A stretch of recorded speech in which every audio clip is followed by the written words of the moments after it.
lanes, I've been driving this train.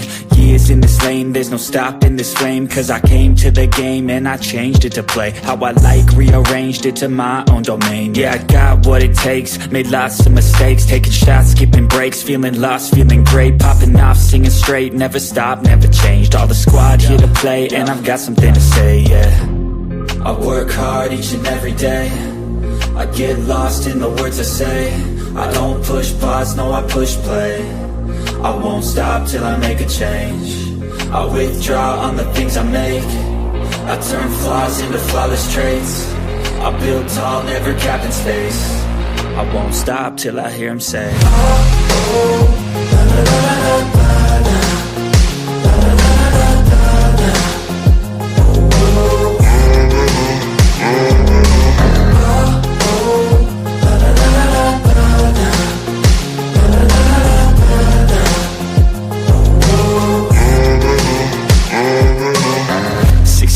And I'm up again. I got tired eyes, need a cup of blend. That's right, in the AM, that's my only friend. No light, just the sun coming up on the horizon. I lose track of time, yeah, I move fast and climb a new class divine, yeah, true passion shines. And I'm through passing time, I choose stacking dimes. You snooze half the time while I move passing by. I work hard each and every day, I get lost in the words I say. I don't push pause, no I push play. I won't stop till I make a change. I withdraw on the things I make. I turn flaws into flawless traits. I build tall, never capped in space. I won't stop till I hear him say, oh, oh, la, la, la, la, la, la.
I work blind, got vision I don't need to see. I'm picking mind over matter, I believe in me. I need to find more hours in the day to breathe. Need to find more power in the way I be. And when my mind turns sour with the painful scenes, I need to scream out loud, I can't stop me. I wanna be the greatest like Rocky. You know I leave them all hating like a hobby. I'm out here making moves like a lobby. And if you ain't with me, it's your loss, see. I got my mind on the facts, I'm a python, grab what I like real fast. Took until I have everything I attack, everything that I lack, everything that I want, and I see, matter of fact.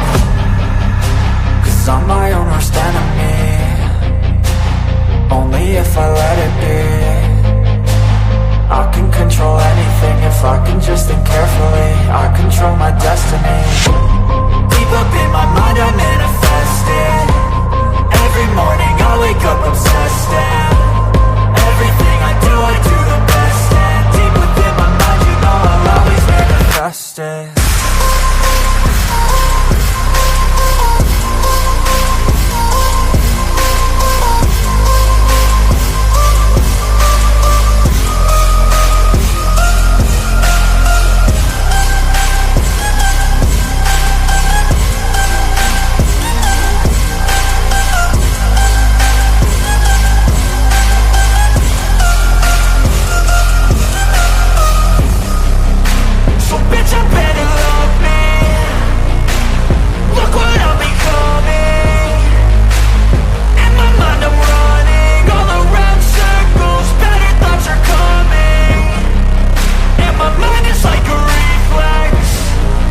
only if I let it be. I can control anything if I can just think carefully. I control my destiny. Deep up in my mind I manifest it. Every morning I wake up obsessed, and everything I do the best. And deep within my mind, you know I'll always manifest it.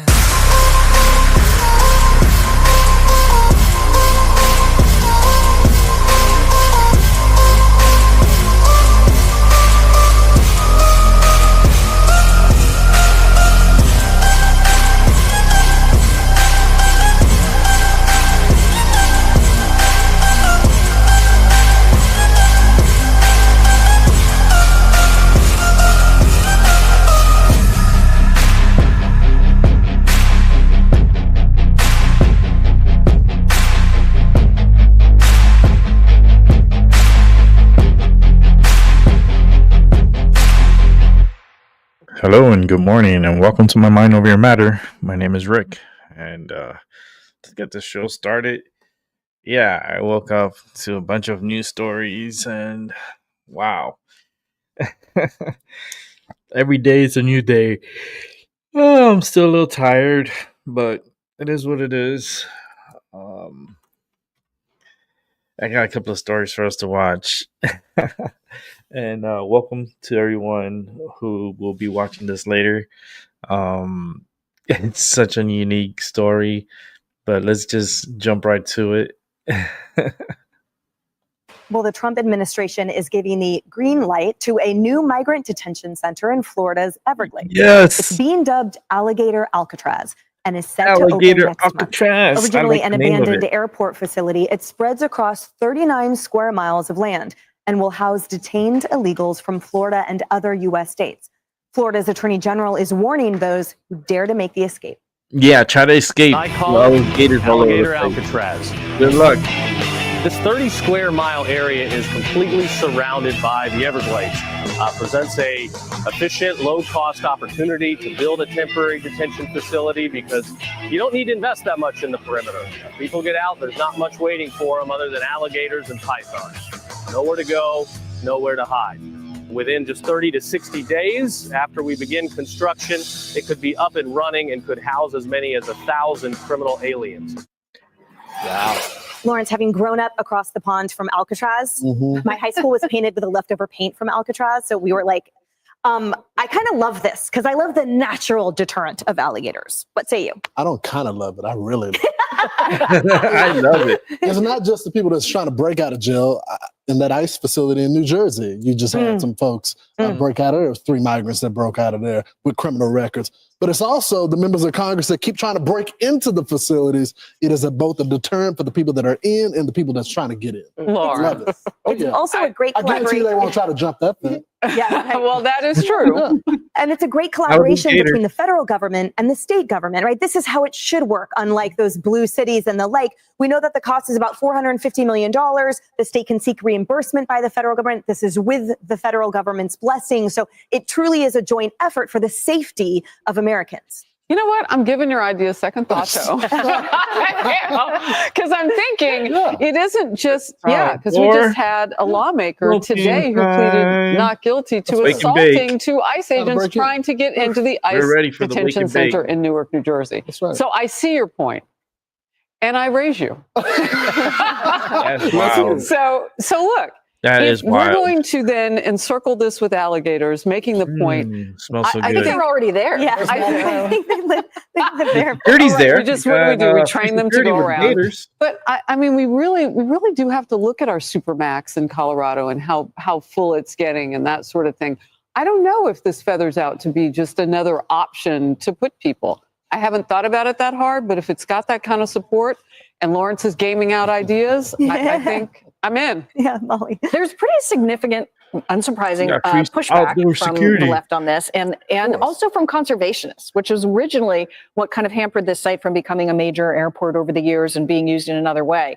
So there's pushback about protecting the Everglades. The alligators? No, well, maybe. Yeah, maybe. I guess protect the alligators is the argument, but to protect the Everglades and also tribal interests nearby. So that's the pushback that's happening there on the ground from the other side of the political aisle, who is tied in these other interests as well when they look at this. It's already an airport I think there. we prefer to protect Americans than protect the alligators as much as alligators do need to be protected. But I just want to make sure that we're not gleeful about the image of alligators eating humans, because this is not what it's about. We are about protecting Americans and making sure that America is safe and that people that are illegal can't get in and bring drugs and bring troubles into the country. This is a very much a branding moment for Florida. It's very much on brand for Florida, and it can make us laugh. But the bottom line is this is a serious issue that we need to take care of properly. And if this is one way to do it, okay, but it's not about humans being eaten by No, it's deterrent. That being Good said, reminder. It's if you make deterrent. a stupid decision and try to break goodness. in, you're going to get a stupid prize. Okay. He just raised it again. 100%. that scene in Peter Pan. Hey everyone, I'm Emily It's Campagno. wild, you Catch know. me and my I think co-host it's Harris a Faulkner great and Kaylee. idea. I think it's such a great idea to go ahead and turn that former airport into a prison. I mean, they got the landing strip already. They could fly in the inmates and just put them right into jail and then fly right back out. Let's continue and watching other stories about this Alligator Alcatraz in South. I think it's South Florida, if I'm not mistaken. But let's check this out. Getting a lot of attention, and it's in Florida. The attention is thanks to its very unique security system. This 30 square mile area is completely surrounded by the Everglades. Presents a efficient, low-cost opportunity to build a temporary detention facility because you don't need to invest that much in the perimeter. People get out, there's not much waiting for them other than alligators and pythons. Nowhere to go, nowhere to hide. It's called Alligator Alcatraz, and it's expected to be operational by next month. So joining me now is the man who came up with this idea. It's Florida Attorney General James Uthmeier. Mr. Attorney General, thanks for being with us here today. I think before I get into the specifics and details, which I have a lot of curiosities about Alligator Alcatraz, how did this happen? Where did the inspiration come from to convert this spot in the Everglades? It's a perfect spot. Sure. Well, under Governor DeSantis' leadership, Florida's become pretty good at responding to states of emergency. And that's really what the illegal immigration crisis is. Just last week, we pulled MS-13 members off the streets in Orlando. The week before, it was criminal alien human traffickers and sex predators. We stand by President Trump, and we're going to do everything we can to support that administration in their efforts. Thank God to protect American families. But our success in arrests is filling up the jails quickly, so we need additional detention space. And this location is ideal because of its surrounding area. It's a low-cost, already developed 30 square mile area surrounded by the Everglades. So Alligator Alcatraz has a nice ring to it, and we're going to get it up and running as soon as possible. All right. The number of migrant detentions, I believe at the start of this administration was something like 39,000. It's currently up to 56,000. There's a stated goal to arrest roughly 3,000 illegal immigrants a day. So you're responding to a need, to a demand for more detention centers, more space. Let's talk about Alligator That's Alcatraz. what I've been saying, man. How I've been much saying Everglades surrounds this would-be prison. Like, you're talking about minimal security happening so and fast. natural barriers and elements. Help me understand, like, how far to... All right, it's 39 square miles. It has a 10,500 foot long runway, which is great to bring in, prisoners and bring in people that are like capital murderers, and you can make this like a kind of you can actually make this into a detention center / supermax. Which would be such a great pickup. Like I was saying on my show, like months ago, before all this is starting to happen now, I've been saying that Trump needs to open up more prisons in the United States. I was thinking of about a 13 number, about 13 prisons throughout the United States. And they need to have a couple of supermax prisons, and they need to have more detention centers for all these illegal immigration, like even the criminal ones, I mean, they're in here by the thousands. You got to remember, if there's 20 million, not 20, not like 20,000, no, 20 million. Okay. Now, if you can't think of that number and you can't really fathom what 20 million is, just take a moment. Let's go back to me. Let's take a moment to think 20 million. Imagine you have $20 million in your pocket. How would you feel? How would you feel if you had $20 million in your pocket? You don't have to worry about anything, right? Everything, you got money, you can invest, you can, buy homes, buy cars, buy goods for yourself, maintain yourself very well, have maybe a personal chef. If you don't even know how to cook, you get a personal chef to come over and cook for you, and that money you can reinvest it and you can make more money off of that 20 million, right? Okay, now think 20 million illegal immigrants in this country. Remember all that money and that feeling that he had?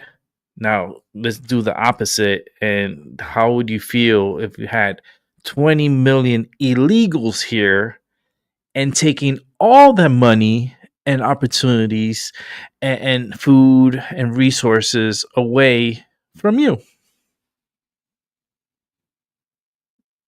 Yeah, it's a problem. It's a big problem. It's affecting every sector in this country, and we need to fix it. And Trump needs to focus on also fixing this issue because, yes, they want to bring up the numbers on how much they arrest per day and so forth. That's just a given. There's over 20 million, and you got to understand these 20 million. I'm not sure if they're counting the children in this 20 million, okay? Because there's a lot of children that has snuck in here and brought in here illegally. I'm gonna show a show of Tyson actually. De La Cruz, he's my good friend of mine, and he's been killing it, uploading videos daily. It's like it's mostly nightly because he's been uploading them in the evening, and then I finish my show, and then I don't have his show to produce, so I'm like, okay, well, I'll show it the next day, and it leads perfectly to what I'm talking about. These children that are unaccounted for. They don't know how many children came into this country. They don't. The 20 million is just an estimate of what came in through this country. There could have been a lot more than that because you got to remember these borders were wide open. These borders were so open, like everything came through those borders. If you're thinking about just the fentanyl and all the other drugs that came in, that's nothing. What came through those borders. The past administration that had 4 years of devastation on our borders, and it's so sad that there was no authority, and those that were trying to keep control and especially those border agents, man. Oh, they deserve a fucking vacation, and during that vacation they should get paid double pay vacation because of the headache that the last administration had for them, and they made their jobs more riskier, and it was very dangerous. It was very, very, very dangerous. I would not want to be no fucking border agent during that time. No way. Fuck that. I'd rather go fight in Iraq and go fight Iran than having to deal with that border, man. That border was just unsafe. You had cartels coming in and out. You had drug mules coming in and out. oh my God, it's this United States don't understand what's here. That's the problem. Their minds are too cluttered and they don't realize what's here. They just don't. They don't know what's here and what's happening because it's out of sight, out of mind. Have you ever heard of that? Out of sight, out of mind? Well, that's what's happening. It's an out of sight, out of mind moment. And people are just like not seeing it. So since they don't see it, they don't believe it. But they wonder why they're paying so much for rent. How come our light bill is so high? How come all this is up in price, like the groceries and gas and everything that's going on? I wonder why. I wonder when we have a locust and they come and eat up everything, what happens, right? We have hard times. That's what we're living in. Hard times. We had an invasion and they're here. And they're still here, and they're eating up all our crops. They're eating up all our food. They're taking up all our medicine, and they're bringing in all the drugs. So, like, big problems, They're still bringing in drugs into the United States. How? Wonder. Drones? Oh, of course. Rick, you think way ahead. You see things, of course. I see the drones. They have these really big drones, and they're able to carry like heavy weight. Okay, they're modified to carry heavy like payloads, and they go undetected. Radars, like radars, cannot pick them up, and they're delivering these drugs here in the United States. Okay, but the children is what I'm super concerned about because there's so many children that have been like brought here, and a lot of them against their will. Okay, these are younglings, and a lot of them are trafficked, and it's very disturbing that the biggest issue we have worldwide, human trafficking, and the little ones, the younglings, I call them, are being trafficked every day, and it's bigger than a plague. That is a big, serious time issue that the world is going through, and yet the media won't bring that up. They rather bash Trump. They rather downplay an event that really set back Iranians' ambition for uranium production by decades, probably. Because I thought they sent six bombs and hit. No, it wasn't six. It wasn't six bombs. It wasn't six bunker buster bombs. No, it was 14. 14. Okay. 14 30,000-pound bombs. They sent 7 B-2 bombers that were carrying 2 of those bombs in each bomber. And yet you have news media acting crazy, talking shit like CNN and MSNBC. I told you I hate those channels. I solely hate those channels. And it's not only me, because Trump hates them too. So I'm not the only one. I'm sure there's a whole lot more out there that cannot stand CNN and MSNBC. But Trump needs to really, besides the immigration and going after the criminals and all the bad guys, of course, we got to get the bad guys. But that Florida prison, that Alcatraz could listen. We could get educated and get tips from El Salvador. Okay, they built that Supermax down there in El Salvador, and it's housing the worst of the worst MS-13 criminals and other gang criminals there in that property. I'm sure Trump is talking to the president of El Salvador and letting him know, listen, can you help us out and maybe, getting like this plan we have for prison, like detention / maybe a supermax type of prison, in the Everglades in Florida. Holy shit. And there's only 2 ways to come into this facility, and it's through our front doors or through a plane. Now, if the people are going to escape and trying to escape, they're gonna need a plane to get out. And by the time the plane lands, that plane will probably be blown up, unauthorized, unless it's an emergency landing.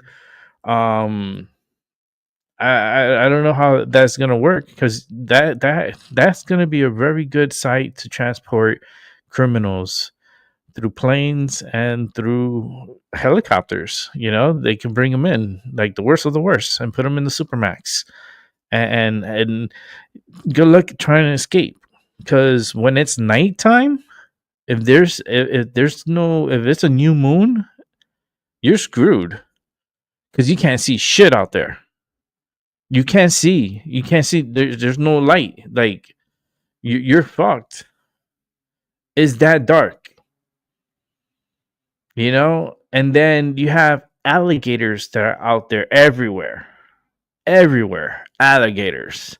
And then you have also these pythons, and you have other snakes, dangerous snakes out there, and scorpions. A lot of scorpions. Nobody talks about the Florida scorpions. Oh my God. I remember. I have a story. I'm going to show that Tyson Little Crew story after my scorpion story. Let me just bring it up. Give me one sec. I'll work on that right now. I'm working on it. Where is it? I should have had it up, but I was gonna have it up, but I went straight to the news. But I have it here. Here we go. The last night one. Oh, it's a good one too. Huh. Yeah, wait till you see that one. That will be coming up next. Let me just set it up now. Yeah, okay, shut up. Let me set this up here. Okay, let me just talk about the scorpion while I do this. The scorpion story. When I was little, I was living in Miami. I was about I was about 3-4 years old. It's like, oh shit, Rick, you can remember far back? I go, hell yeah, I can remember far back. And my mom could even confirm it. She'll freak out as she's listening to me. Like, oh my God, I gotta do like confessions. I'm gonna do a show, confessions, and then I'm gonna bringing my family into this. They're like, what the fuck? It's like, yeah, it's a new show. It's called Confessions. And all the stuff that I did, I'm just gonna let it out. But here I got it set up. So the scorpion story. So I was about 3-4 years old, and I was living at that time. We were living. Let me see. Where were we? We were on the first floor in the back. Because we moved, and it was a complex, right? And the complex was a building, like apartment building, and there was two apartments on the top, and then you had the staircase that came down, and then on the bottom side you had an apartment in the front side, and then you had another apartment on the back side, and then towards the back you had the trash. You had a little lot in the grass in the back. I used to play back there, which is crazy. If I would have known what I went through, I would never have been back there. A lot of scorpions, but we had a canepa tree. It's a fruit. We call it canepas. The Puerto Ricans, that's how I know it, by canepas. The Dominicans, they call it mamosillos. You're getting a Spanish educational thing. I don't know how they convert. What's the name of it in English? I can ask. I don't want to say the G word because they're listening. They're like, "We heard you." I'm like, motherfucker. I don't want to say the G word, but we had a canepa tree in the back, and I used to climb that tree, and I used to get canepas, and there was like these treats. It's like a little fruit. You peel it's like a shell on it, but it's like a soft shell. It's easy to break. You could break it with your fingernails, and you pop it open, and it has like this little slime ball in the middle of it. It's like it's a seed, and it had like this, like the slimy part. The slimy part is the best part, which is the sweet part, and that's where it's the goodness of the canepa is the sweet, juicy, gooey texture. And of course, you don't eat the seed. The seed, you throw it away. The seed is you throw the seed away. It's to get the gooey part of the canepa. Well, I remember I was living on the first floor, and I remember a lot of stuff since I was little. Like, I was shocked. My mom will fucking probably freak the fuck out. Like, literally, like, I'm gonna like surprise one day and be like, okay, after so many years of not talking and seeing each other, we're gonna do this live on YouTube, and just she'll freak out. She might probably even cry a lot. She'll probably cry a lot. But I remember so much of my childhood. And I was probably about 3 years old, because my sister she was a baby. She was just born. So I could say I was I had to have been 2 or 3 years old, like 2, 3, around that. Okay, long story short, I don't know how the hell, but a scorpion got into the apartment, and I was like looking at it, and I was just fascinated by it, and I said to my mom, "Mom, look!" Right? She was in the kitchen. So the kitchen was like right here, and then like I have to do a diagram, because I remember how the whole layout is of the fucking apartment. That's why my mom's gonna freak the fuck out. She's like, "How the fuck do you remember all this stuff?" It's like, it's just I astral project, and I see everything. Like, I see like where I used to be and what I used to do, and like even when I was a little baby, I remember a lot. But the scorpion was in the apartment. I told my mom, "Mom, look." So she comes, she looks at it, and she starts screaming. She's telling me, "Get away from it!" And I'm like, "What the hell?" And then my mom got the broomstick and killed it. She killed the scorpion, and then she swept it out of the apartment. And we're living on the first floor, right? But in order to get into the apartment, like, there's a little step, right? There's like about I would say, what, a six. It's about 6 inches.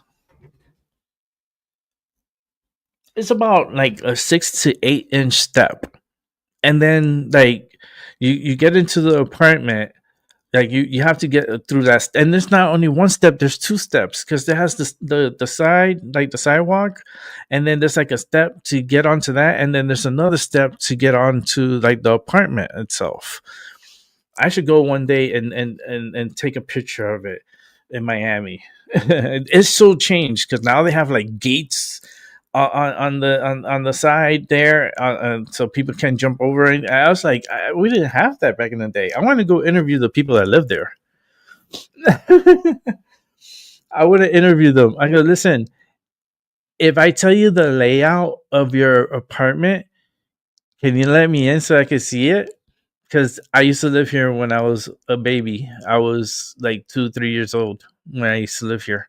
And I can tell you the layout of every apartment here. Because actually, not everyone. Like, we lived 3 apartments out of the 4. And we moved to, like, we didn't move far. we moved from the first floor. Then we went up to the second floor. And then from the second floor, we moved to the first floor, but in the front of the building.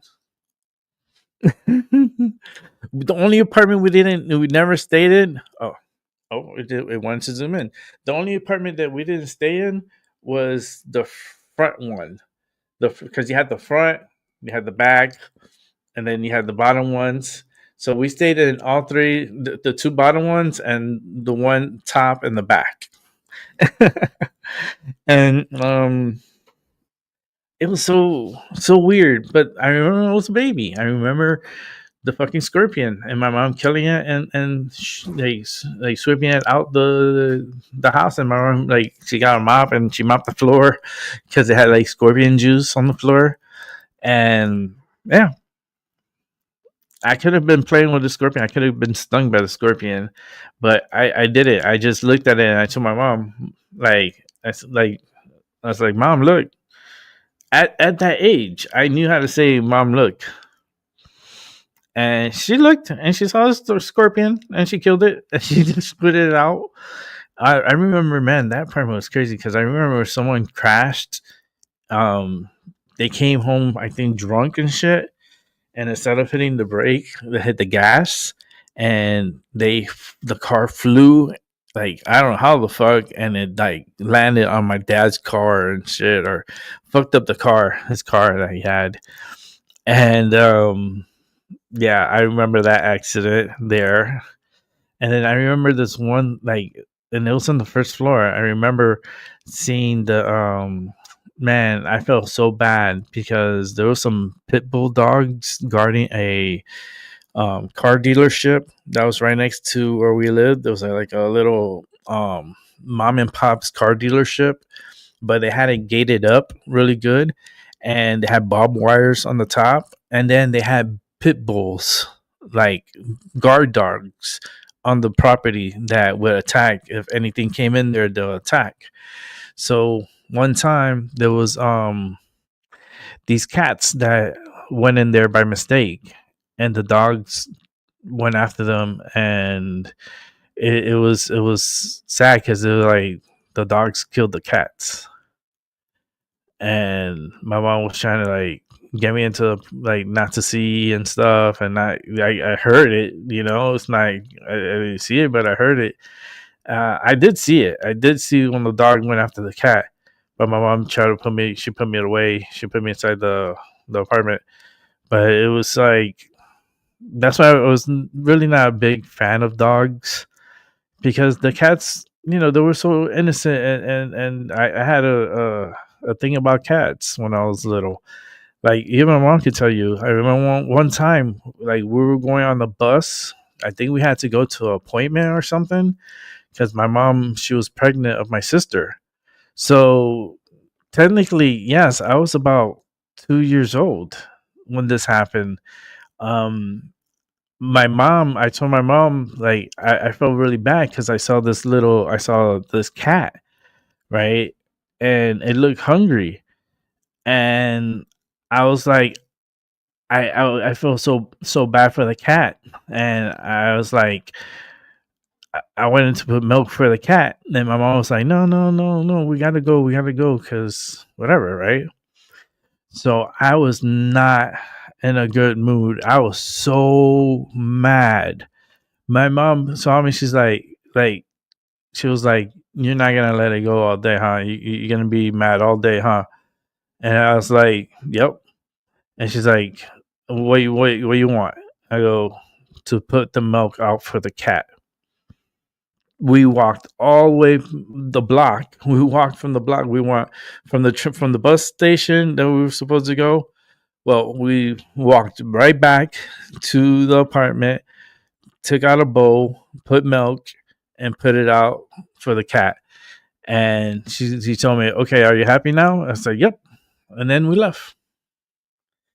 And true story, she'll confirm it. She'll confirm it. I was very little. My sister, she wasn't even born yet. Yep. I remember all of these stories, man. Everything from the doctor's appointments, from my mom getting checked. I remember my mom's belly, like when she was pregnant. Like, she's like, how the hell you remember all this? Yep. I don't know. I just have it in my memory. Oh, time to drink water. So if you're watching, and you've been watching for 40 minutes now, drink some water. Time to drink water. It's water time.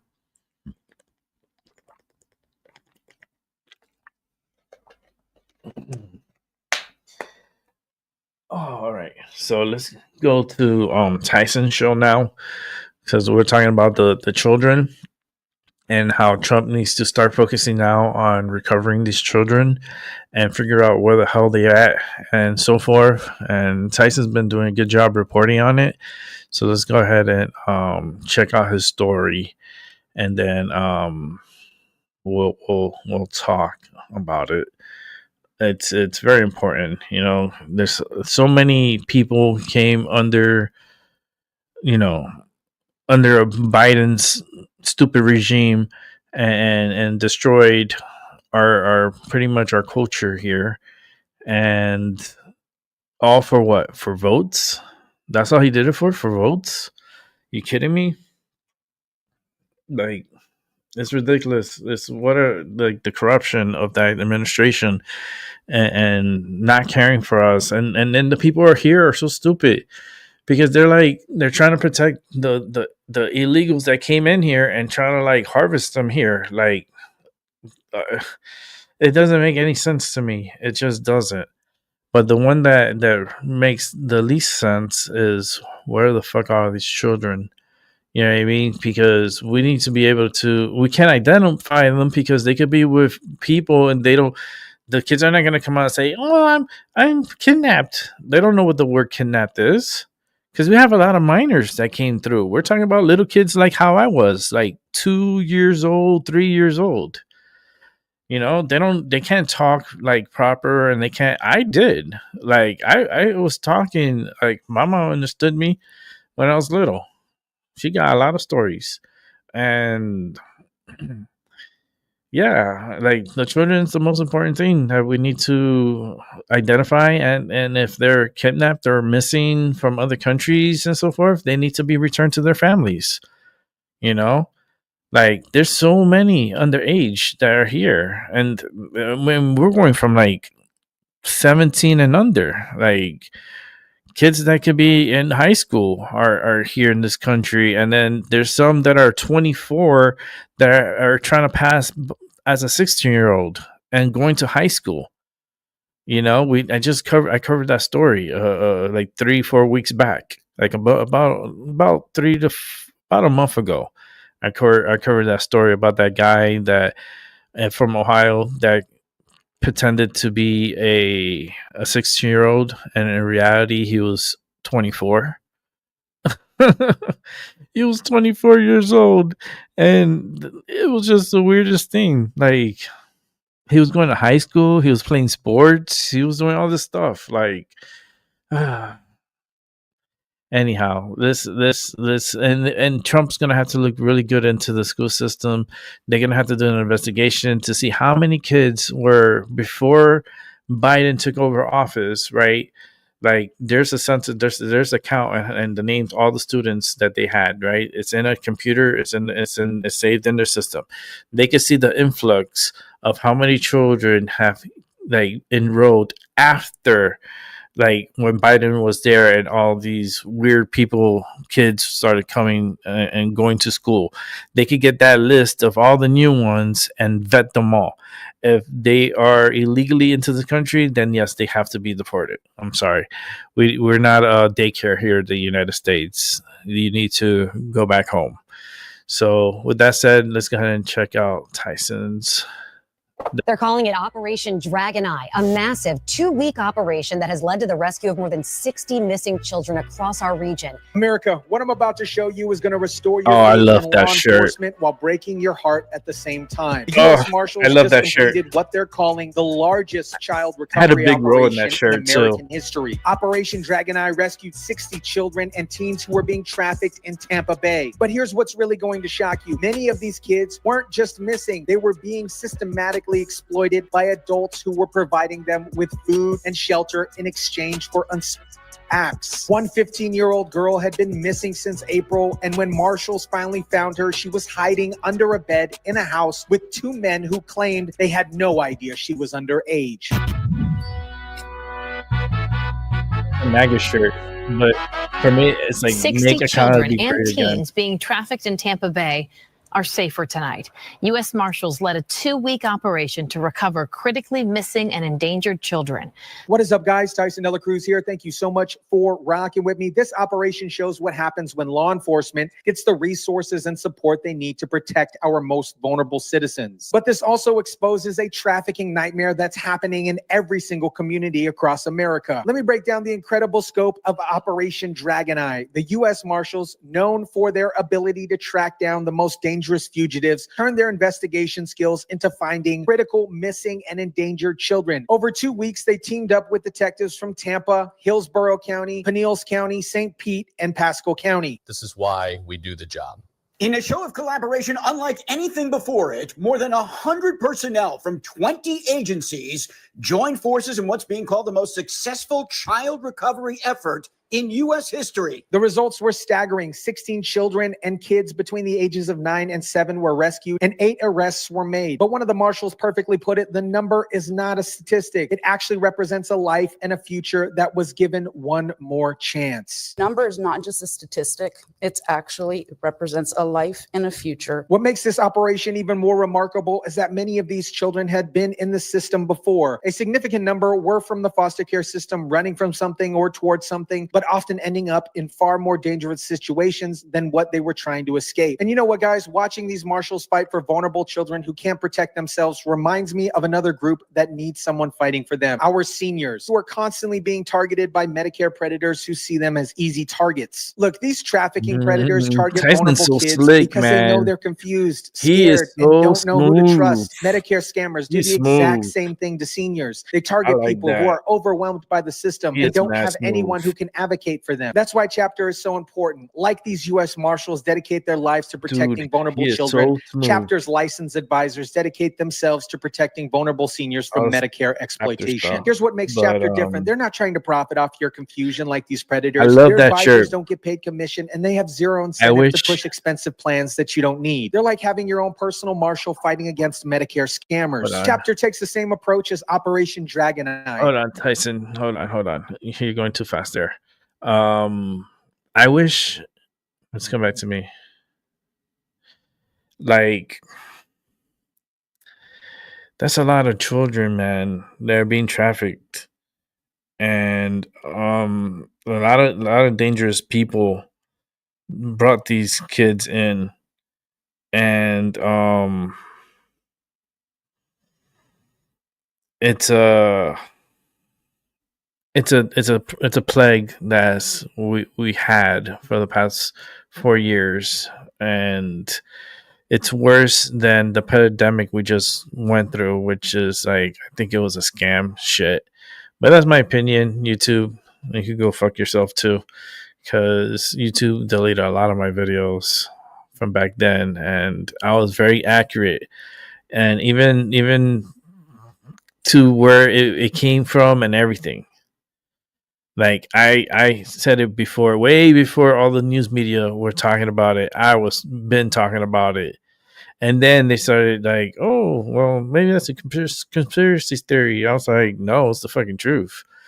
And I mentioned it on my shows and so forth.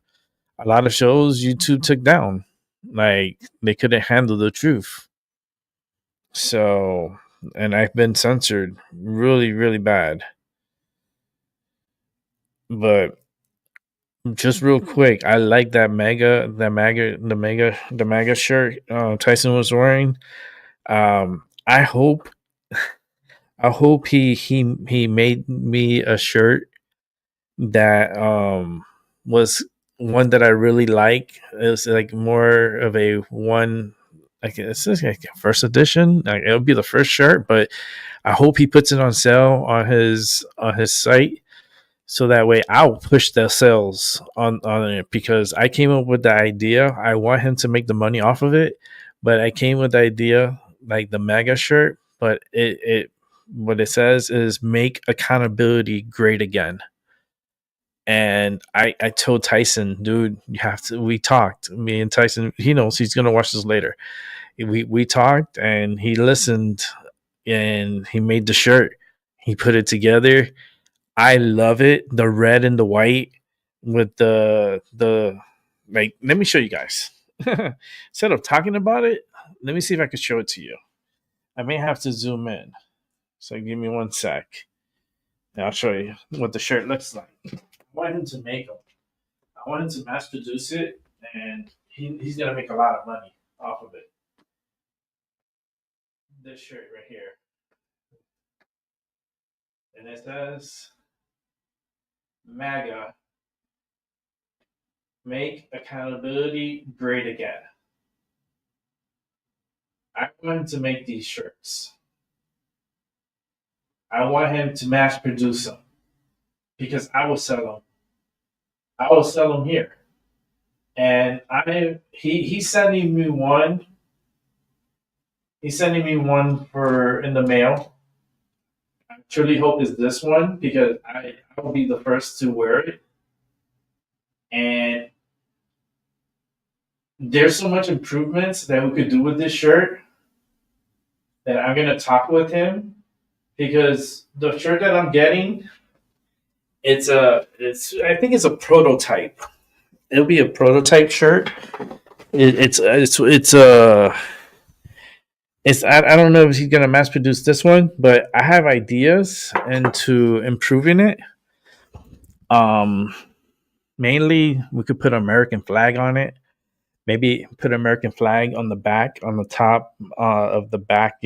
Like put an American flag, and put like a small underneath the flag. You could put make a accountability great again, MAGA, on it.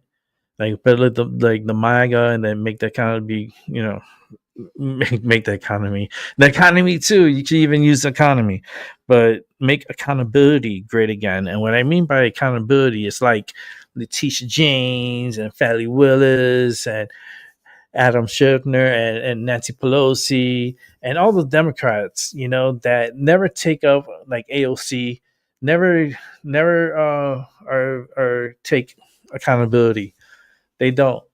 And they don't believe in accountability. So that's why I talked to Tyson about this, and I was like, Tyson, man, we should make this like shirt, make accountability great again. And he was like, man, that's a good fucking idea. I was like, dude, that's money right there. Like I could push that sales here, and I could push it out onto the public. And people ask me, I say, listen, it's for sale. Go to TysonDelaCruz.com and buy yourself one. And yeah, and I like coming up with ideas to help others, and they could be successful too. Even though their channels are a lot more popular, and they have a lot more subscribers than I do. We're talking about over like 80 something thousand subscribers. I think Tyson has. Let me see. I know he's in the 80s. He's almost in the 90s. He has 89.2K. So he almost has 90,000 subscribers. That's awesome. Congratulations, Tyson. That's really cool. He has a lot of people on his side, and I like the fact that like I talk to him, we're friends, we talk behind the scenes, like we message each other almost on a daily basis. But it's like it's cool to have a cool friend that and I can help out in this right here in my head and what I'm capable of. You know, I'm a psychic medium, empath, and I see things, hear things, know things. It's just a gift that I have. I've been doing this for years and years and years. And I like to at least help people and help them with energy and let them know how they're doing and if they're doing things right or wrong. Like, tell them how I feel. And I feel Tyson's doing great. He's going on a good path. I see good things for him. I love the mouthpiece. Like, he's really put together right, and the way he's so smooth with his advertising. But I'm gonna move up the advertising because I've seen it so many times. But he is so smooth with it. But yeah, we need to find out about these children, man, because there's a lot of children that have gone missing, and they're being exploited, and they are being trafficked and used and abused, and that's the sad part. But it is truly is happening here. There's kids that are stuck in dungeons in this country that they can be your fucking neighbors. Let's put it that way. And that's creepy. That's super creepy. So let's go ahead and go back to Tyson Del Cruz. Heroes track down these missing children. Fox 13's Geneva Curtis was given unprecedented access to follow marshals during the search operation, and what she captured will give you chills. She got to see exactly how these heroes track down missing children, going door to door, checking security cameras, talking to community members, and following every lead, no matter how small. They rely on information from the community, knocking on doors and just talking to people. It's the girl they're looking for right here, supposed to be. The case that really illustrates the dangers these children face involves a 15-year-old girl we're calling Paula, who had been missing since April. Deputy Marshal explained their concerns. We believe that they're in a company with adults who are aiding them, hiding them, providing them resources such as food and housing. But here's the disturbing reality that every parent needs to understand. Common sense would dictate that adults who are not relatives do not care about other people's children for nothing. They're getting something in return. Due to that, they have serious concerns that they may be exploiting them. So due to that, we have serious concerns that there may be. What they found was both a victory and a tragedy. After getting claimed, they didn't know that she was underage. But when detectives searched the house, they found Paula hiding under her bed. We searched the house, knocked on the brother's door, so they answered, and Juvenile was hiding under his bed. So right now we're just gonna follow the investigation, see if we can make any arrests, and see where we can go from there. Two men in the house claimed that they had no idea that she was a minor at the time. The task force didn't have enough evidence to make the arrest. But as the marshal explained, we need to show the court that he knew that she was a minor. We're not there yet. The investigation continues. What happened next shows the humanity of these law enforcement officers. Here's what Detective Ortiz told the reporter. I'm gonna talk to her mostly as a father. Mostly as a father figure, not as a law enforcement officer. I'm going to hear her out, see what she has to say. Dr. Catherine Gomez, Director of Human Trafficking Intervention for Florida Department of Juvenile Justice, explained the harsh reality that most people don't want to acknowledge. These kids are from here, born here, raised here. There are kids being exploited right here in Florida by fellow local people. From here, born here, raised here, there are kids being exploited right here in Florida by fellow local people. This isn't some foreign problem or something that only happens in other countries. Trafficking happens in every county and every city in Florida, where children are being exploited by adults in exchange for food, clothing, or shelter. These predators are targeting the most vulnerable kids, those in foster care, those running away from bad situations, those who feel they have nowhere else to turn. The urgency of finding these children quickly cannot be overstated. The marshals know that after 3 months, the chances of successful recovery drop dramatically. And here's what one of the community members warned about Paula. One of the comments that we got from one of the guys on the street was that she's going to end up hurt or dead. To understand why Operation Dragon Eye is so crucial, you need to know what happens when these children aren't found in time. The examples that I'm about to explain are heartbreaking and infuriating. In 2003, 16-year-old Miranda Corsett went missing from her grandmother's home in Gulfport. She was chronically running away, and police arrested 35-year-old Stephen Grass for allegedly beating her to death and dismembering her body. This year, 16-year-old Miranda Corsett went missing. Gulfport police say she was chronically running away from her grandmother's home. Get on the ground! Get on the ground! Police arrested 35-year-old Stephen Grass for allegedly beating her to death and then dismembering her body. In 2022, 14-year-old Nexa Alexander was found shot in the head in East Tampa after running away from home. 44-year-old Ronnie Walker was arrested for her murder. These aren't isolated incidents. This is what happens when vulnerable children fall into the hands of predators. In 2022, 14-year-old Alexia Alexander was found shot to death in East Tampa after running away from home.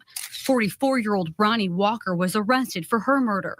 So the marshals know after 3 months, it is critical to find Paula. U.S. Marshal William Berger, who used to be a foster parent himself, understands the environments that causes children to run away in the first place. He explained their two-prong approach. One is being able to identify them, being able to save them, but then putting them in the process with day care and other facilities to help them both physically and psychologically to hopefully turn them around. America, Operation Dragon Eye represents everything that's right about American law enforcement when they're given the mission and resources to protect the most vulnerable citizens. 60 children who were living in hell are now safe. 8 predators who were exploiting innocent kids are now behind bars. But this operation also exposes the trafficking crisis that's happening in every community across the country. These aren't just statistics. These are 60 lives that were given a second chance, 60 futures that were saved from destruction. The law enforcement officers who conducted this operation are true heroes. They're not just tracking down fugitives, they're rescuing children from the worst kinds of exploitation imaginable. Detective Ortiz, talking to Paula as a father figure instead of just a cop, shows the heart these officers bring to this work. To the 60 children who were rescued, you matter, you're valuable,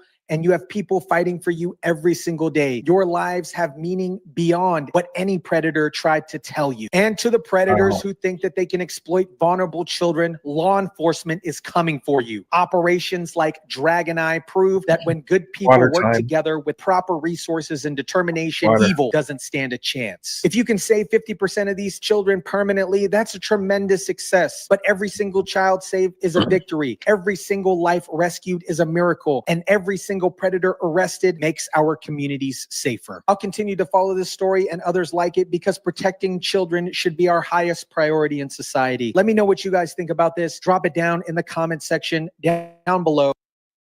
Smash the like button if you kindly would. Share some. Subscribe, and as always, Awesome, guys, Tyson. I'll catch you on the next one. Awesome. That's a good one.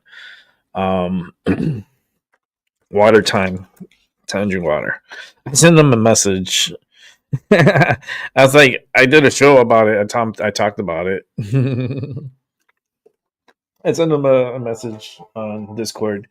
But I have improvements. I have mine, like my mind. It works. Like even the train of truth is here. The train of truth. Every time you hear that train horn, that's the train of truth. I have ways to making that shirt better, and I could, and I want him to sell it because 4th of July is like right there, and I want him to put this, like my mind, put it together with his putting the shirt together, and then I want him to sell it and make money. I want him to make a lot of money. I want him to be rich. I want him to feel how it feels to be rich.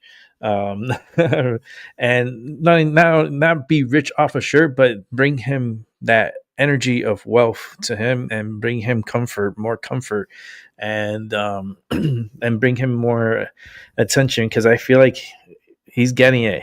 He's just, we need more funds to be funneled to him. It's just, that's the energy what's telling me, man. I just go by the energy and I just manifest it, the train of truth. That's a different train. 2 trains.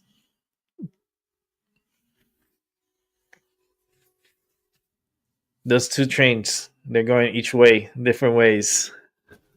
They crossed. So that's a good idea. It's good. I think it can make a lot of money, but it has to be how I put it in my mind, and then I keep the details of how I would want it to look, and then sell that bitch, sell it, and and try to get people, and advertise it, and even people will see it. They go, oh, well, you got that shirt. It's like, look, tell them where to get. And Yeah, it'll be a good thing, man. He needs more. Like, I feel like in that sector, got to give him more work on that. Buy his stuff, he got goodies, and we can make mugs. We can make like a whole bunch of, man. We can mass produce different things. We can make a little keychain for your keys that says, dude, I could be working for Tyson marketing. Coming up with shit, just giving him ideas to make money. And trust me, you will make money, man. Just use this, use me, use me. Put it to your advantage, man. Put it to your wealth and your comfort, man. Because I'm only here limited time. I'm here limited time, and if I could push at least one person, that's one is enough, But hopefully, I'll be here for a long period of time, but we don't know. Our time on this planet is very limited, and we're not guaranteed foreverness for sure. I could fucking kick the can tonight and not be here tomorrow.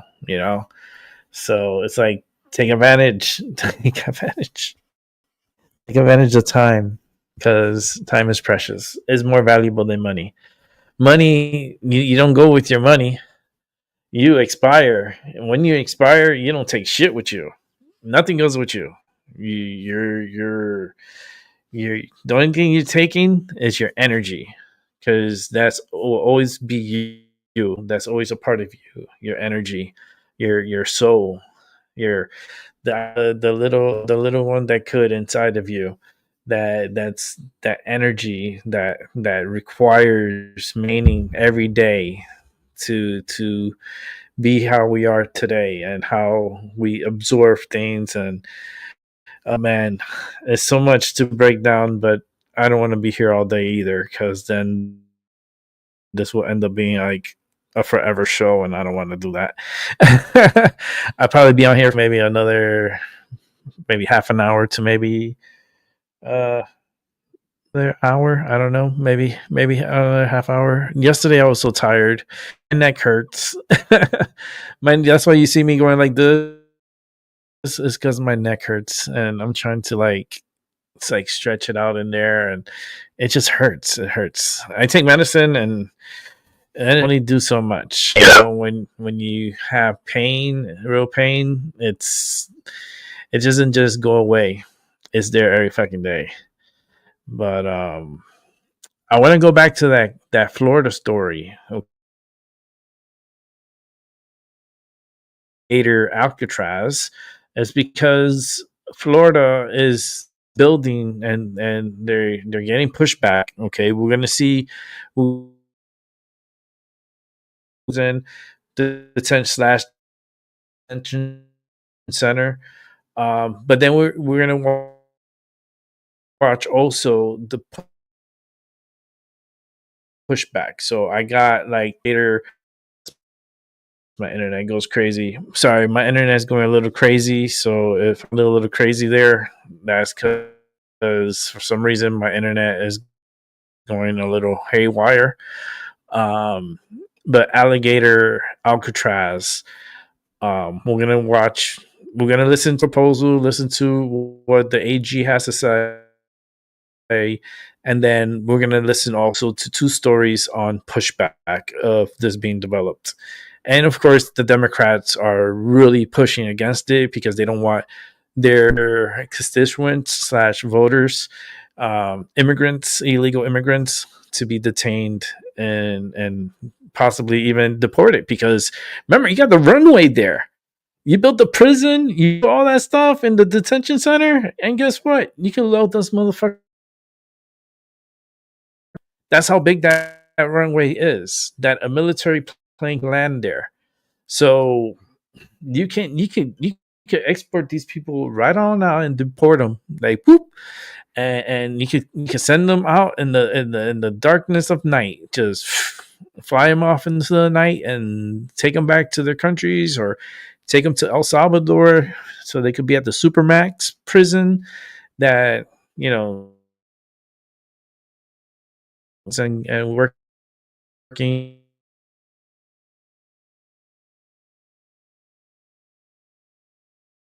And I know El Salvador is going to help the United States with the prison that they're building. The internet's going to be acting a little. And thank you for those who are watching. Truly appreciate you guys so much. And then the ones that rewatch. Internet's going crazy. Internet can't handle me right now. I don't know what's going on.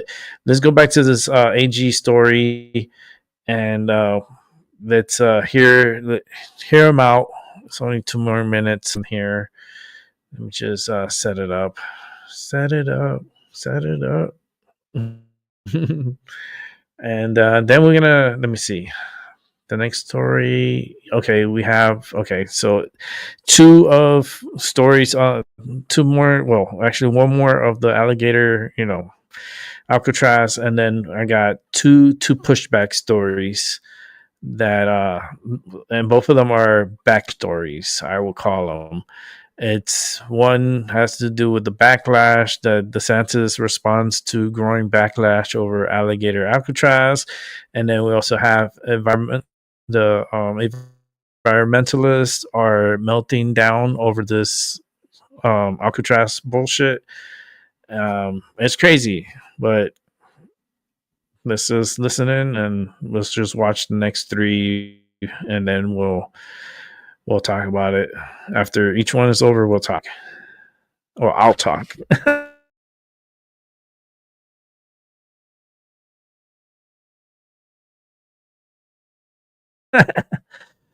Yeah, it's idea. Hold on. Internet's acting crazy. Okay. I truly apologize. Let me back it up a little bit. I don't know what's going on with the internet today. Just back it up a little bit. By the internet, you gremlins are attacking my show. Come on, stop doing that. It surrounds this would-be prison. Like, you're talking about minimal security and natural barriers and elements. Help me understand, like, how far to miles once you get down there. This is right smack dab in the middle. It was built, back in the 60s and 70s with the idea to be a large airport. There's an 11,000 can carry hundreds and hundreds of people as we are working to detain that runway and deport them out of this country. But there'll be some light infrastructure.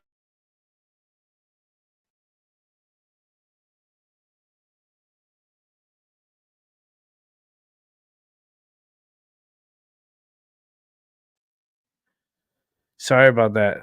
I don't know what's going on with the internet today. These gremlins are attacking right now.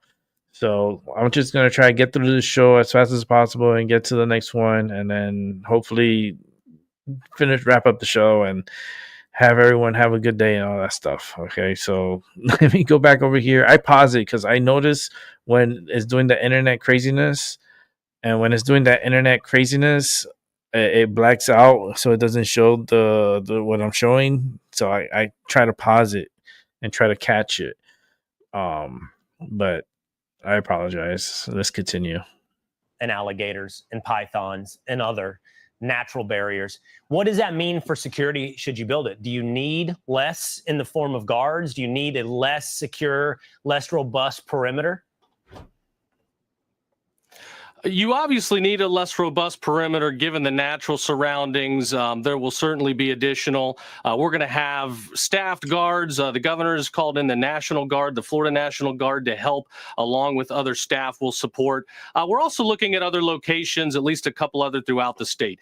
We want to get 5,000 beds up and running by next month so that we can properly support the Department of Homeland Security in their mission. Wow. And I got to tell you, Secretary Noem had a great idea looking at the tens or hundreds of millions that the Biden administration was spending to put immigrants up in fancy hotels. That funding is being redirected towards these facilities, towards the deportations, and we're going to get the job done. Oh, they're going to build Reminds them. me of something out of a movie. It might be a specific movie. I can't remember, The but house, you fellas are 5,000 welcome to beds in escape a if you like. month, If next you can get past month. the guards, if you can get past the perimeter, you have to then get past everything that lies in your way in the form of nature. In this case, Alligator Alcatraz. All right, Mr. Attorney General, thank you for being with us. Thank you for having me. Hey, Sean. Wow, okay. This is how I feel. Let's drop these people. Let's drop this out. This is how I feel about it. The Alligator Alcatraz is a perfect spot to house these individuals. They could build this place fucking quick, really quick. They could build it. All the materials, guess what, could be flown in. It has a landing strip. It has a landing strip. This would be one of the. They could make that prison, that detention center, like one of a kind, you know. And the only way these prisoners are gonna be able to escape, and it's gonna be so they can't really, to be honest with you, because it's so far away from civilization. I don't know if you ever been to the Everglades. I was born in Miami. I was born in Miami, Florida, and I grew up 32 years in South Florida. And I've been to the Everglades many, many, many, many, many, many times. And many, many, many, many times I crossed through there, through Alligator Alley and through I think it was State Road 8 or 7. I'm trying to remember. There's one that you could cross. It goes through. I never really take it, but I've been on it before a few times. It's kind of like a back road that takes you to Fort Myers. Actually, it takes you to like where Marco Island is, Naples area. Like it goes like from the backside down. You could go that direction, or you could take Alligator Alley. Alligator Alley, take it right across. Let me find out the name of that. I could figure it out here real quick. I could do this on the fly. Technology, man. Back in the days, I would have to go grab a map. Back in the days, I would have to. Okay, it's Highway 41. So yeah, so 41, Highway 41 would take you all the way to Marco Island, like Everglades City. Okay, it's a cool ride. I've been on it before. But it takes you to Everglades City, Marco Island. It takes you to Naples. I've been on it a few, like more than, I want to say like 10 times I've been on that highway. And then Alligator Alley, I've been on it like, my goodness, I don't know if I could count as many times I've been on the highway. But what this prison is gonna be at, when it turns nighttime, you can't see shit. Nothing. There's no lights around you. You're just in the dark, and you have like these critters all over the road. I don't know if you've been to well, South Florida, or you've been there at night, like on a like in a boonies, like I call it the boonies. And then on the road, you tend to find like these like things. You find things like snakes and a whole bunch of like animals and stuff. Like they go to the road for some reason, and then you go and you have to go slow because you'll run them over. And there'll be gators, there'll be like snakes and spiders and a whole bunch of freaking like crazy scorpions and a lot of snakes, different snakes, like rattlesnakes and like all snakes you find in Everglades. So their security is very good on the ground. I can guarantee you that on the ground they got that covered. And like I said, they could fly the deported, like people that are court ordered to be deported. They'll hold them there for a certain amount of time until they get a full load on the plane and put them all in the plane and ship them out. And it'll be an operation that can hold thousands of people. I believe they can make it big enough to hold a good amount of people, and they can utilize the runway. That runway is really, you would think, oh, we have to build a new runway. We need to build. No, the infrastructure is already there. It's already made. It's already put together. There's already a runway. It's already a fucking airport.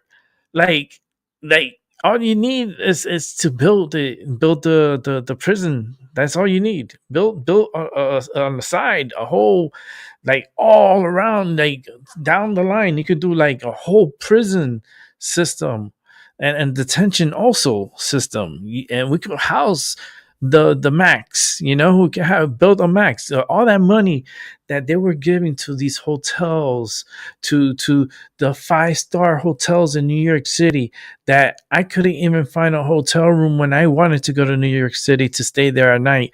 It was impossible to find a hotel room at a price that is reasonable. No, you want to pay for a hotel room that's $500-$600 a night?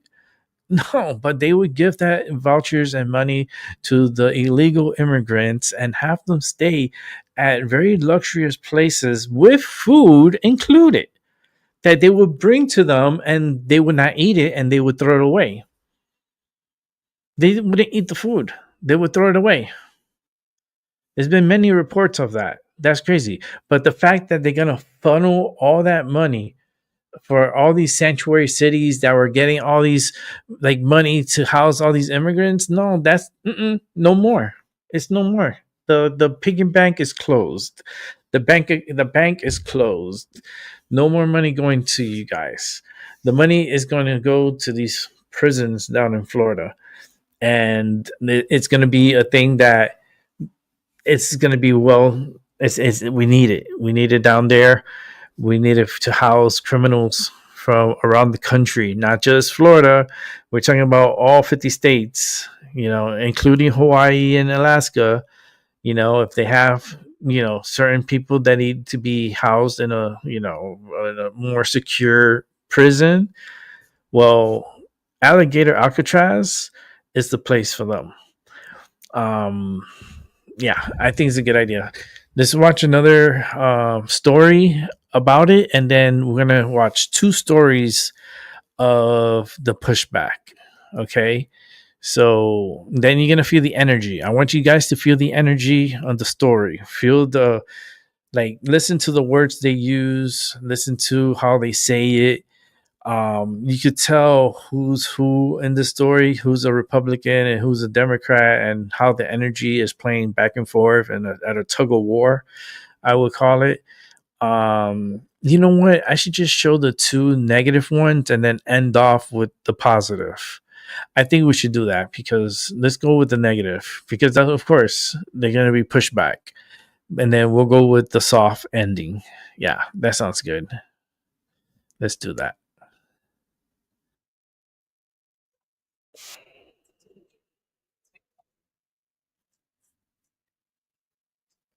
Now the internet's not working on here. Hold on. This internet, I don't know what's going on with. I don't know if it's the internet, because the internet's working. Give me 1 sec. Here we go. All right, let's do it again. And 3, 2. There's growing backlash over a migrant detention facility being built deep in the Everglades that's being called Alligator Alcatraz. Tonight, we're digging deeper into the plans in place for this controversial location as Governor DeSantis weighs in on the project. Local 10's Glenna Milberg is live from Okeechobee with the very latest. Glenna? Nicole, as controversial as this whole thing has become, the logistics here are very familiar. Remember when after the hurricane, people displaced have big tent cities, kind of like that. The COVID hospitals, the field hospitals during the pandemic, kind of like that. And the pace that we have seen trucks and materials go in and out of here all day, even now after hours, This is happening very, very quickly. Midpoint, Tamiami Trail at the edge of Big Cypress National Preserve. Florida's familiar logistics of temporary mass housing well underway. Though now for mass migrant detention. The training and transition airport run by Miami-Dade County, though surrounded by environmentally sensitive land, open and operational for decades. This thing's been used a bunch of times over many, many years, and so the impact will be zero. The biggest opposition, aside from the politics of detaining migrants at all, is about the environment. What a slap in the face this is to the indigenous tribes. Especially for those who Here they live out go. here. If we Here want they to go. be economically, sustainable and conscious, we would be talking about annexing this land into the National Preserve. Oh yeah, and Plans are to like keep there's not migrant enough housing Everglades, contained to right? the already developed portions This is of the not even property. a- Temporary Hold on. air-conditioned structures, detailed. Let me pause this real quick, and I'll go back a little bit on here. The guy's an idiot. Okay, the guy's an idiot because this airport has been there. It's been there like before he was probably born. Okay, and he's talking about something that is like 0.001% of the Everglades. 0.001 of all Everglades. That's what they're gonna complain about. That 0.00, probably another 0.01% of the Everglades. It's like a little, not even a dot on the Everglades. Not even a dot on the Everglades and on a map. Like, and they're gonna bitch and be like, "Oh, the environment. Oh, give it back to the natives. Oh, this is un-American. It's against the Constitution. It's against the Constitution. Rip it up. We rip up the Constitution since they don't respect it. Rip it up."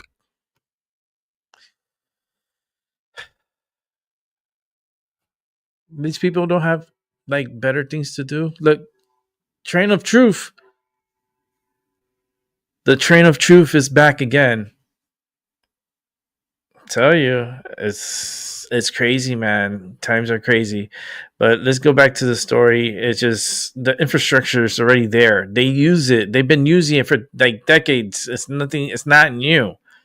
It's something that it's always been there, and no problems, right? That's a staging area for hurricanes. When hurricanes, destroy all over, that they used to use that runway and that area to help transport goods and stuff to the communities from there. And not only that, that land is already part of the government. That's part of Miami-Dade County. That's used for county, and they could use it as a prison system and a detention system if they wanted. If they wanted to build, they could build because that is their land. They check. Oh no, but the Everglades. Oh no, the ecosystem and all this bullshit for 0.0001% of the Everglades. Are you kidding me? Are you kidding me? Listen, man, go get a job and do something that would be beneficial for your life. Okay, that Everglades is not going anywhere. It's been there way before you, and it's going to be there way after you. Okay, so all you're doing is wasting air and wasting your time. So let's go back to the story, and it's just pissing me off because I'm from Miami. I was born in Miami, so I can tell you right now, that's just a little dot on the map, and it's like not even affecting nothing environmental. So it's just all it is just pissing me off. That's all. Plans are to keep migrant housing contained to the already developed portions of the property, temporary air-conditioned structures, detailed hurricane evacuation plans. We get our first look at the logistics for containing and porting away waste, a recycling program for trash, and stocking potable water. We'll probably also do something similar up at Camp Blanding, which is where our National Guard headquarters to train there. we have some capacity there. The state is opening detention space under the same emergency orders that paved the way for migrant transports from the southern border to Martha's Vineyard 3 years ago. It is an active airport, giving Miami-Dade County little recourse over state control of its airport in Collier County. And if you've been plugged into news, you know plans to do this are not new whatsoever. Nope. The governor has been planning to open detention facilities for migrants for months, possibly even years. And this is going on. So we got the first look at the costs. It'll probably be about $500 million all told statewide for some 5,000 temporary beds, incling here, including I Camp blame the Landing and Democrats for possibly that. elsewhere. I'm Glenna Milberg, live in Okeechobee today. Yo, Local 10 Glenna, News. Glenna, I blame Biden for that. I blame the open borders policy for that. I blame Kamala Harris for that. I blame the system the corrupted system that was here for that. And yes, it's going to cost $500 million that we could have saved if Biden did not have opened those fucking borders. So that's why these reporters are just full of shit, and you could tell who's full of shit. Like Channel 10 in Miami, it was one that I never liked to watch because I knew it was a very Democratic channel, and they pushed the Democratic like too much on that channel. Of course, it's part of ABC. So Channel 10 in South Florida is garbage. I'd rather watch WSVN 7. They're kind of more conservative, but somewhat in the middle. But they kind of like in the middle. So they're kind of more of a channel that I would watch more when I was in South Florida. I'd rather have watched WSVN 7. Than compared to freaking Channel 10 News. I really, since I was little, I didn't like Channel 10 News. I just didn't like them. The energy from it, I never liked. Okay, so let's look at one more negative Nancy of the proposed Alligator Alcatraz for South Florida. I think it's a great idea. To be honest with you, I really like the idea. It's going to cost that amount. The only concern, this is my concern, right? There's a lot of people. There's thousands and thousands of people, right? What happens? Hear me out. What happens if there's a category hurricane coming through that area? Any category. That's why I didn't say category. I said openly category hurricane. It could be a minimum hurricane 1, or it could be a Cat 5. Cat 5, nobody's surviving. If you're in those portable things, even Cat 1 is dangerous to be anywhere in those portables. So where are they going to house these individuals if a hurricane is coming? That's my biggest question. And what, as a reporter, if I was a reporter and I was there asking, and that would be my only concern, because the environment, there's already been studies of that area. There's been so much work in that area. That's already a working runway. The county already owns it. That's county land. It's not the environment land. It's not the Everglades land. It's Miami-Dade County land, and it's a runway that's already built and ready. It's go. They always land. They land and they take off from there almost daily. It is a working runway. So, I don't know, man. It's just they're trying to push back, right? These Democrats, because they really want these constituents staying here. They want their constituents staying here. They want these illegals here. It's there's something going on in this country that they're not televising, and that's the civil war that we are in. we are in a civil war. And the civil war is not American versus American. It's American versus illegal Americans, like illegal citizens here. So, like the wannabe Americans, the ones that are here, like with fake social security numbers and fake documents that are like taking advantage of our system and abusing our system, eating our resources. Like, there's a lot of illegal people in this country, and we need jails and detention centers like this to properly process and and deport them and get them out. Okay.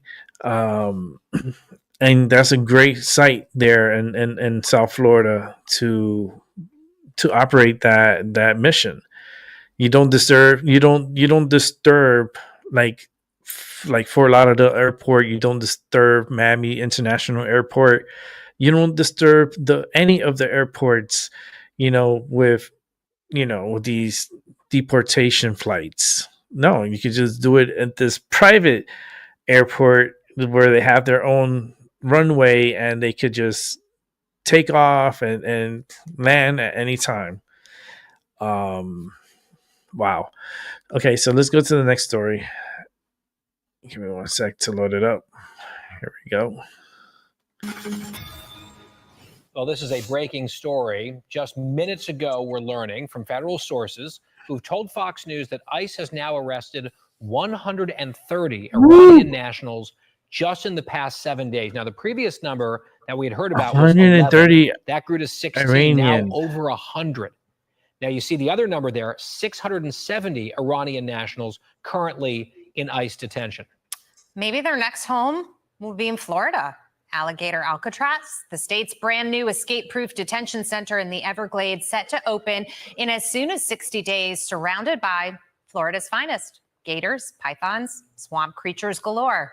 Now, naturally, many on the left can't stand that. In fact, they can't stand any type of immigration enforcement. Democrats grilling Attorney General Pam Bondi on the Hill earlier today about her department's priorities. Will national security be compromised? Not at all, Senator. It will be increased. It will be enhanced. I can tell you, every day we talk about this multiple times a day, 7 days a week, as to what we can do, working hand in hand with DEA, ATF agents, FBI, Homeland Security, ICE, to make sure that our nation is safe. Here to discuss, former FBI special agent and Fox News contributor Nicole Parker. Nicole, it's great to have you. Thanks for being here. I am not joking when I say this. The alligators are not inside the prison. If you don't try to escape, everything will be fine. What's the problem? Well, I'm here in Miami. It's 45 miles west of downtown Miami, and I think it's a brilliant idea because, we've been hearing about all these prison breaks recently. Nice. They won't have a problem with that because they are surrounded by pythons, alligators, mosquitoes. And obviously the environmentalists here are absolutely, melting down about this.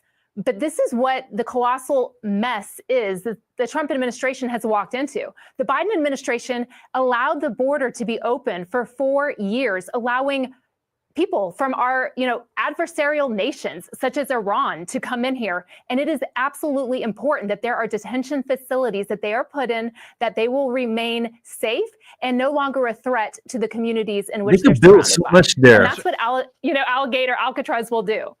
Nicole, you mentioned Iran. And look, I'm sure that there are a lot of people who have come from that totalitarian, theocratic regime seeking freedom in this country because they hate the regime. That makes perfect sense. I would want out too.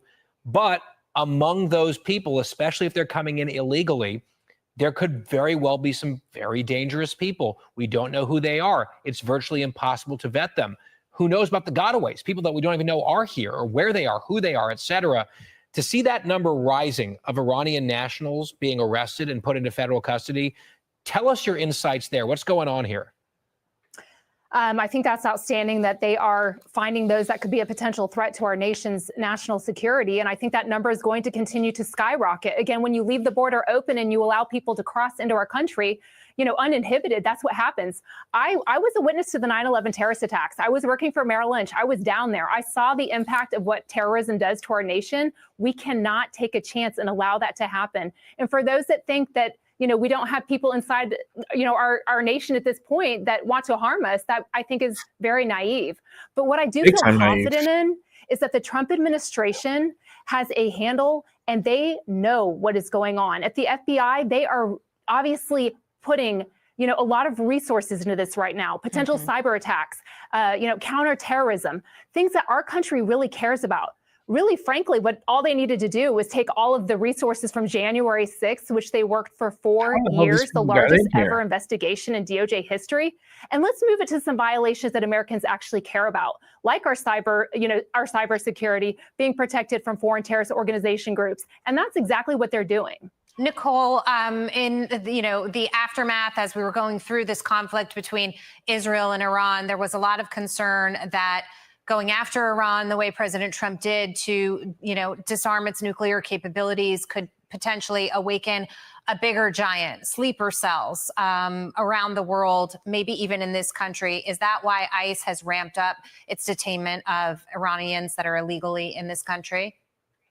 Right. I mean, they know exactly what they're doing. They know of the potential threats and they are addressing them and aggressively. And that is exactly the right thing to do. They've got a very, very close handle on this. I heard Attorney General Pam Bondi talking about the resources and what they're doing. They have been working around the clock 24/7 to keep our nation safe.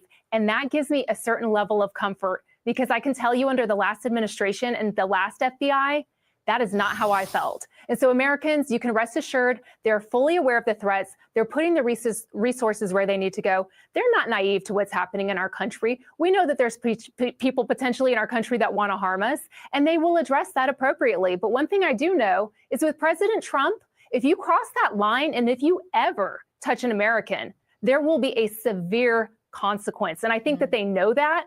And I think that that will actually curb them stepping out of line because they know better than to do that with President Trump. All right. Yeah. Nicole Parker, thank you so much for your time this evening. And I totally agree with you that certainly they're all over this. But with that open border, there are a lot of people who are here and we don't even know who they are. So that's one of the worries. We're following it, of course. Nicole, thank you. Wow, that is. I hope they build it. No, they are building it no matter what. They're gonna build it, and yeah, you got here. You came here illegally. You're not supposed to be here. Look at the Everglades. Look how vast and look how empty it looks. You can't see any cities or anything. Like they said, from downtown Miami, it's 45 miles. Okay, imagine. Shit. How many people walk a mile these days? Let's all not raise our hands up at the same time, because I sure as hell no, I don't walk a mile a day. Maybe Tyson does, but not me. I'm too fucked up to be walking like that. I should walk more, but my neck and my spine is really acting up pretty bad, and I need to see my doctors about it because this is a little. It's the pain, that's what sucks. Yeah. But if I was, I don't know. This is wild how the Everglades and they have the space to build a huge ass prison here. And then you have the runway right here. You have the runways. Oh my goodness gracious. You could build a nice big, even both sides. You could do a big prison, and then the planes fly in and they land and they come around and they pick up all the illegals, and then they get back on the runway and come back around and fly back out. Come on now. Oh man. A lot of mosquitoes there too. A lot of mosquitoes, a lot of wild boar. They don't talk about the wild boar. Right? They don't talk about it, but there's a lot of wild pigs in Florida. And it's funny that they didn't even mention the most craziest predator. I can't believe that Florida has it, and that's the Florida Panther. They didn't even mention the Florida Panther. That's wild, right? Hold on, let's make me big. They don't talk about the Florida Panther. Hello, they have their fucking hockey team just won a fucking Stanley Cup, and congratulations to the Florida Panthers, back to back freaking champions. That's a great achievement. Not many teams are able to do that these days, and the way hockey is, very aggressive, very physical sport. Um, a sport that I would have ever gotten into, because I am no, I can't. There's never whatever. Hockey is for a different set of group of people. But yeah, the Florida Panthers. There is Panthers and in Florida. So there's a lot of wildlife, different types of wildlife. You should go look it up, and you can watch it free on YouTube. Just look up the Everglades, and like maybe look up the dangers of the Everglades. And I'm pretty sure there's documentaries that'll tell you how dangerous it is to be stranded in the Everglades, in the middle of the Everglades. That's wild. That is so wild. But let's go ahead and continue on with the news, and then I'm gonna wrap it up, and then I'll be doing my evening show tonight. I'm trying to find a time to start where that is reasonable for everyone. So I may start at, because I don't want to, do it too long, and I don't want to be too late.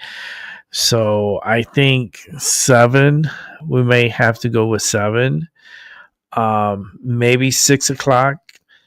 To come on here, because I rather get the show out so that way I can rest in the evening and get to bed on time, instead of coming in at 8 at night or 9 at night and then trying to finish up the show by midnight. It's a little late, and I don't want it to really interrupt my sleep cycle. So I think I'm gonna come on like 7. I'll figure it out. I need to come to a definite time frame, because I really don't know exactly what is a good time frame for me to come on in the evening times for those who come on and watch. I know in the morning people don't watch so much as far as live. Like, I don't really have an audience live here. But I know I'm recording. I know there's no audience because there's nobody here, but I still go. I don't need audience to be entertaining and to talk.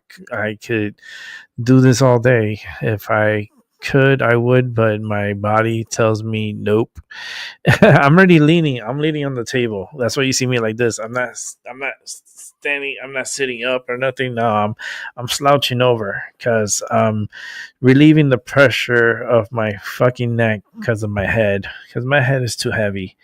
My head is heavy, and it hurts where I had my accident and where I broke my spine, and I had a 2-level fusion.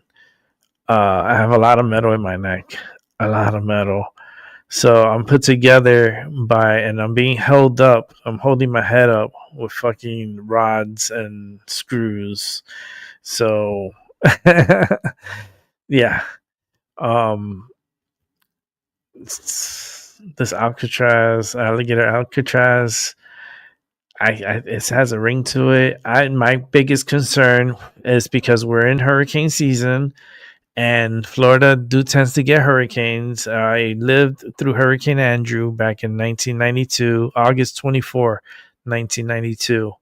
I was 12 years old when Hurricane Andrew hit where I lived, and I remember the whole event. I remember the pressure. I remember hearing the tornadoes passing by. You can feel it. You hear it. Sounds like a train. Literally, when they say it sounds like a train, it sounds like a fucking train. it was wild time, man. Like my memory, just from that, it's a whole show alone. It's a whole show alone. Um, and I'm not gonna start that show right now because my mind wants to play, but my body tells me hit pause. And I'm gonna hit pause on that story because I'm not, because that's my PTSD. My PTSD is like, and then it wants me to play the story, and I'm like, no, I don't want to end the story right now. My body hurts. But let's go to the story. Let's watch it, and then we'll talk after. I was just told by my pilot, so he was just notified that this airport, the runway, normally it's used for like training, but they said that the runway is now closed, and these are portable housing units, which were not here before.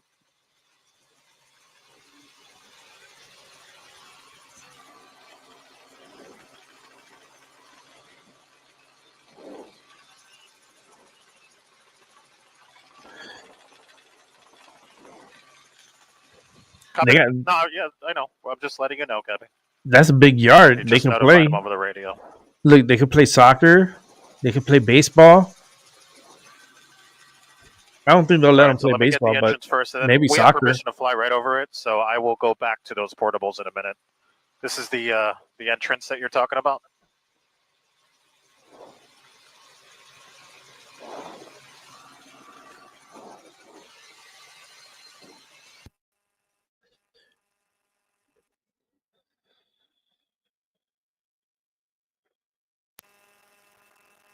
And this is from the helicopter. We're looking at the Alligator Alcatraz being assembled, and they're going to use this airport as a detention center for ICE operations that will be held in South Florida through like the whole state of Florida, but South Florida has a lot of illegal immigrants. Let me tell you, a lot. And there's a lot of Cubans that are like illegal, and Dominicans and Haitians and like all over the country. Like there's a lot of illegal, and now this is the beginning process of erecting a facility here that's going to be housing these illegals that are going to be deported out of this country. This will be a holding area for them. And yes, they do have a runway that they will put to use, and they will have deportation flights, planes landing, picking up, the individuals, and sending them back and deporting them out. So this is all man hands down. Like, got to get this going. They are working pretty much around the clock to get this facility built, and also starting their operations, and the removal of these illegals. And they're gonna have to like I said, my biggest concern, this is hurricane season, and South Florida does get hurricanes. And how is this facility going to hold up to even a minimum tropical storm? A tropical storm will fuck that shit up. Shit, any type of storm in Florida, it could be a storm that comes in a daily base. Like, if you're going to put up this type of like structure, that's not the smartest, like, because this is like very temporarily. This is like a temporary type of thing they're doing. I think they need something more permanent. I think they should build the facility. They have the space there. They have a lot of space, and they could build the prison.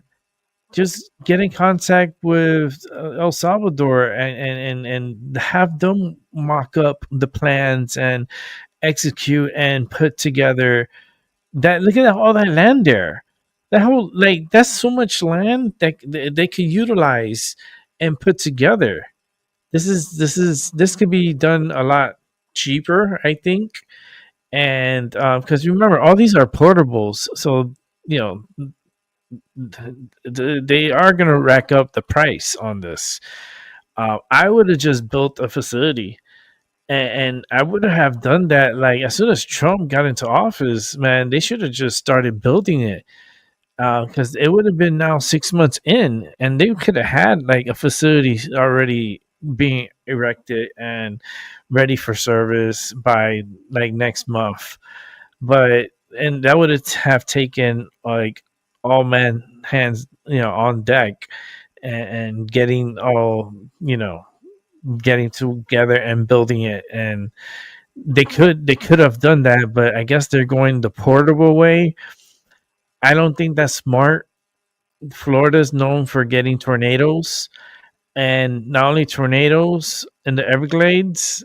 There's a lot of you could get tornadoes in the Everglades because they do form a lot in the Everglades, and um, and besides the tornadoes, the hurricanes, like hurricanes, Oh, they're no very way. strong. All right, go ahead. Tell them we're clearing out. Gabby.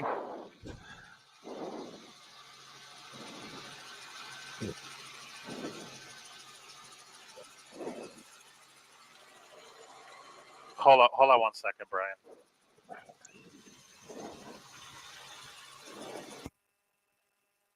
So I would like, since it's South Florida, I would have built more of a solid foundation facility that could house a lot of people. Like it could be so big, and like Amazon has huge warehouses, right? I could have got together with Amazon and got together with like smart, like structural individuals, and could have mocked up a great like plan to build a facility, a state of the art detention center What the in South hell? Florida, All right. and it would have cost. Okay, don't fight him. Just go ahead. It would have Hey, cost the same here's amount. this. Look at all that land there. They could have done a big prison right there, like a big detention center. No. And then they could have used the runway. I'm getting someone on the radio out here trying to kick us out. They say they're from the state of Florida. That doesn't really mean anything to me, but if you can put a boss on, I guess call Dawn or Gabby. Let me know what you guys want me to do. If you want me to vacate the area or not. They trying to get the helicopter out. Oh, they got the helicopter out. That's what will happen. So, yeah, that was a whole look inside of the new. Well, not. I don't know. I mean, we needed more. I need a solid foundation place. I don't temporary shelter with the heat in the summer. There, it gets really hot. Like, don't get it twisted. Everglades gets really hot, like in the upper 90s, and it's very humid, and it feels like hell out there. And the fact that they're just doing temporary shelters, and like it gives me reminders of like the temporary shelters that they gave for Hurricane Andrew that they put in there, and it wasn't like the greatest type of like shelter type of place, and it had like a lot of black mold, and it had a lot of like crazy shit, which wasn't safe. But anyhow, they're gonna house people in temporary structure. Not the greatest idea. Very cheap, very cheap, because this is something that they're gonna be using for decades to come. Okay, because there's, like I said, over 20 million individuals have come to the United States, and they're here, and now they're gonna need to go. The time is up. The vacation is over. Um, well, thanks for coming. Thanks, I guess, but it's time to go back home. And you overstayed your welcome. So, like, if I was dumb, self-deport, they'll give you $1,000, right? You self-deport, and that's a little startup money to find a some kind of apartment or housing, or I don't know what's your situation. If you could like kick it with family or what, I don't know. That's not my problem. You came here illegally, and now you have to go back. So that's just the rules. Like I'm sorry, the left can't handle the truth, but it's the truth. I'm sorry. I have that vision. I see it, and the Democrats are just so wrong right now that it's there's no hope for that party. There's no hope. That party has self-destructed themselves. I mean, it's like a snake eating itself. That's what has happened. Is the snake is eating itself. But I guess I'm gonna end it at that note. Thanks everyone. It's 2 hours. I'm sorry it was a little longer than expected. I'm leaning over like crazy on my desk. I'm leaning because I'm supposed to be like back here, like I have my arms up, and I can be, but my head, it's just hard to just keep it up like that. The whole show, it's like when I get tired, you see me like this, it's because I'm in a lot of pain and I'm just leaning over and talking into the mic. So I'm trying to relieve the pressure from my neck and my back. It's my whole spine. My spine is fucked. So, that's something I deal with every day, and it sucks. But I want you guys to continue having a good day, wherever you're at. Just have a good morning, good afternoon, and a good night. And I'll catch you on the flip side. I'll be back on this evening. And like I said, I don't know exactly the time that I'm going to come on, but I will come on. I'm just trying to home in, which maybe you guys could write in the comments, what time would be a good time to start, because I say like 7, 7's a good number. It's a lucky number. 6 is a cool number too. 666. Oh no, everybody run. It's the 6 again. Like, no. I think 7, 8 is a cool number too, because like it's the infinity like loop and so forth. But I mean, 7 is a lucky number, lucky 7. And I used to watch Channel 7 News down in South Florida when I was young. So I think I might aim for 7. And it all depends how I feel too, because I don't like to blow, people off, or not be fully committed. I can't guarantee anything, because the way I feel like shit. I can't guarantee anything, but I just try to do my best, and that's all I got to give. So with that said, have a good day, and be safe out there, and I'll see you guys later on this afternoon, evening, wherever you guys at. Probably morning. I don't know. Bye.